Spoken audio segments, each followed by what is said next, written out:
మధ్య న్యూట్రాసిటికల్స్ అనే మాట బాగా ట్రెండ్ అవుతుంది. దీన్ని మెడిసినల్ ఫుడ్స్ అని కూడా అంటుంటారు. న్యూట్రాసిటికల్స్ అనే పదం న్యూట్రిషన్ ప్లస్ ఫార్మాసిటికల్స్ రెండు కంబైన్ చేయబడ్డ పదం అన్నమాట. ఉదాహరణకి మనం గ్రీన్ టీ తాగుతాం. గ్రీన్ టీ ఒక పానీయం అయితే దాంతోపాటు మనకు దానివల్ల థెరపెటిక్ వాల్యూ, న్యూట్రిషనల్ వాల్యూ ఉంటుంది. అలానే ఫుడ్లో కాడ్ లివర్ ఆయిల్ వాడుతూ ఉంటాం. దానివల్ల మనకి న్యూట్రిషన్ వాల్యూ, థెరపెటిక్ వాల్యూ ఉంటుంది. మనం రోజు కూరలో పసుపు, అల్లం ఇలాంటివన్నీ వాడుతూ ఉంటాం మన ఫుడ్లో. వీటిని కూడా మనం మెడిసినల్ ఫుడ్స్ అనొచ్చు లేదా న్యూట్రాసిటికల్స్ అనొచ్చు. అసలు ఈ న్యూట్రాసిటికల్స్ ఇప్పుడు ఎందుకు ఎక్కువగా వార్తల్లో ఉంది? మనందరికి తెలుసు, 7 ఏళ్ల క్రితం మన గవర్నమెంట్ ప్రధానమంత్రి భారతీయ జన ఔషధి పరియోజన అనే ఒక ప్రోగ్రామ్ స్టార్ట్ చేసింది. అంటే కామన్ మ్యాన్స్కి అందరికీ జనానికి ఒక మెడిసిన్స్ అనేవి, జనరిక్ మెడిసిన్స్ అనేవి ఎఫోర్డబుల్ ప్రైజెస్లో రావాలన్న ఉద్దేశంతో దీన్ని తీసుకొచ్చింది. సో మెడిసిన్స్ని ఎఫోర్డబుల్ ప్రైజెస్కి అమ్మటం కోసం జన ఔషధి కేంద్రాలు కూడా స్థాపించింది ప్రభుత్వం. ఈసారి ఈ న్యూట్రాసిటికల్స్ అనేవి జన ఔషధి కేంద్రాల్లో అమ్మొచ్చు అని చెప్పి గవర్నమెంట్ ఒక ఆర్డర్ జారీ చేస్తుందన్నమాట. దాంతో న్యూట్రాసిటికల్స్ అనే పదం మనకి వార్తలోకి వచ్చింది. అయితే ఈ న్యూట్రాసిటికల్స్కి సంబంధించి ఈ మొత్తం ఇప్పుడు మనకు న్యూస్లో ఉన్నది జన ఔషధి పరియోజన. ఈ Jan Aushadhi Pariyojana department of pharmaceuticals కిందకి వస్తుంది. ఇది డిపార్ట్మెంట్ ఆఫ్ ఫార్మాసిటికల్స్ అనేది ministry of chemicals and fertilisers ministry కిందకి వస్తుంది అనమాట. జన ఔషధి కింద ఏ డ్రగ్ అయినా, ఏ మెడిసిన్ అయినా టాప్ 3 బ్రాండ్స్ యావరేజ్ తీసుకుని, అంటే ఆ డ్రగ్ తయారీలో టాప్ 3 బ్రాండ్స్ యావరేజ్లో తీసుకుని దానికంటే 50% ప్రైజెస్ తక్కువగా ఉండాలన్నమాట. కొన్ని మెడిసిన్స్ అయితే జన ఔషధి కింద 80%, 90% తక్కువ ప్రైజెస్కి వస్తాయి. అంటే 100 రూపాయలు ప్రైజ్ ఉందనుకోండి, 10-20 రూపాయలు కూడా డ్రగ్స్ కొన్ని దొరుకుతాయి. మినిమం అయితే 50% తక్కువకు రావాలన్నమాట.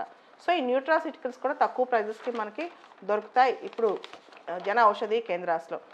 రూరల్ అన్రీచ్డ్ పాపులేషన్లో ముఖ్యంగా మనం భారతదేశంలో గ్రామీణ ప్రాంతాలు కానీ ఎక్కడైతే మందులు దొరకో వాళ్ళందరికీ గవర్నమెంటే 2.5 lakhs డబ్బులు ఇచ్చి జన ఔషధి కేంద్రాలు పెట్టేస్తుందంట. ఈ న్యూట్రాసిటికల్స్ అనేవి ఇప్పుడు జన ఔషధి కేంద్రాల్లో కూడా అమ్ముతారు. న్యూట్రాసిటికల్స్ అనే మాట 1989లో 1989లో ఫస్ట్ టైం స్టీఫెన్ డిఫెలిస్ అనే ఆయన వాడారు. Nutraceuticals, nutrition plus pharmaceuticals, nutraceuticals అనేవి స్టీఫెన్ డిఫెలిస్ అనే ఆయన ఫస్ట్ టైం 1989లో వాడారనమాట. వీటికి చాలా ఉదాహరణలు ఉన్నాయి. ఇందాక చెప్పాను కదా, green tea, fortified food, fibre rich చేసిన ఫుడ్ కానీ, రకరకాల విటమిన్స్ యాడ్ చేసిన ఫుడ్ కానీ, ఇవన్నీ కూడా మనకి న్యూట్రాసిటికల్స్ అని చెప్పొచ్చు అనమాట.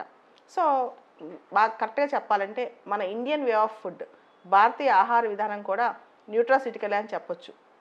ముఖ్యంగా మనం తీసుకునే చాలా రకాల ఫుడ్లో తులసి తీసుకుంటాము, పసుపు తీసుకుంటాము, ఇవన్నీ కూడా న్యూట్రాసిటికల్స్. మనం తీసుకునే రకరకాల స్పైసెస్లో కూడా చాలా మెడిసినల్ ప్రాపర్టీస్ ఉన్నాయి. లవంగాలు ఉన్నాయి అనుకోండి, లవంగా వేసుకుంటే ఇట్స్ న్యూట్రిషన్ అండ్ ఆల్సో మన దగ్గు తగ్గిస్తుంది, థెరపెటిక్ వాల్యూ కూడా ఉంటుంది అనమాట.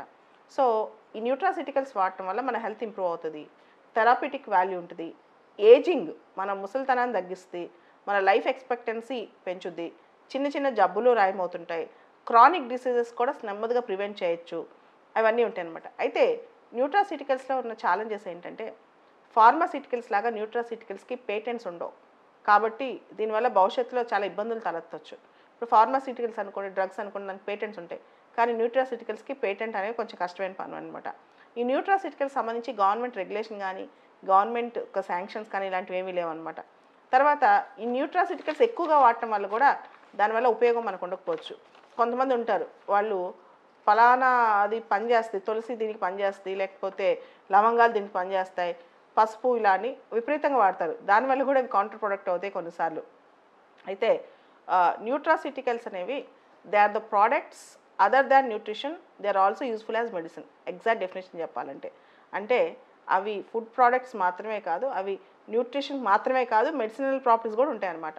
ఒక ప్రోడక్ట్ మనం వాడేటప్పుడు అది న్యూట్రిషనా, మెడిసిన్ వాల్యూ అన్నప్పుడు న్యూట్రిషన్ మాత్రమే కాకుండా దానివల్ల ఆహారపరమైన ప్రయోజనాలు, ఆరోగ్యపరమైన ప్రయోజనాలు ఉన్నప్పుడే దాన్ని న్యూట్రాసిటికల్స్ అంటాం అన్నమాట. సో ఇప్పుడు చాలా వరకు ఇప్పుడున్న న్యూట్రాసిటికల్స్ మల్టిపుల్ థెరపెటిక్ ప్రాపర్టీస్ ఉన్నాయి. అంటే ఒక న్యూట్రాసిటికల్ మనం ఫుడ్ లాగా తీసుకుంటే ఉదాహరణకి మనం ఒక గ్రీన్ టీ తీసుకున్నా, లేకపోతే ఈవెన్ మనము ఇవి నిమ్మకాయ నీళ్ళు తీసుకున్నా రకరకాలుగా దానికి వెయిట్ తగ్గుతాము, చరిష్మా పెరుగుద్ది, ఫేస్లో గ్లో పెరుగుద్ది, ఇలాంటివన్నీ రకరకాలు ప్రతి దానికి ఒక ప్రాపర్టీ ఉంటుందంట. ఇప్పుడు హెర్బ్స్ ఉన్నాయి, చాలా హెర్బ్స్ మనం దీనిలో వాడుతుంటాం కూడా, మన ఫుడ్లో వాడుతుంటాం. ఇవన్నీ కూడా న్యూట్రాసిటికల్స్ కిందకే వస్తాయి. ఈ న్యూట్రాసిటికల్స్ అంటే ఏంటి అని చెప్పి ఫిలిమ్స్లో డైరెక్ట్ బిట్ రావచ్చు, గ్రూప్ 1లో అయినా సివిల్స్లో అయినా ఎక్కడైనా. అంటే food which have pharmaceutical or therapeutic value is called a nutraceutical. గుర్తుపెట్టుకోండి.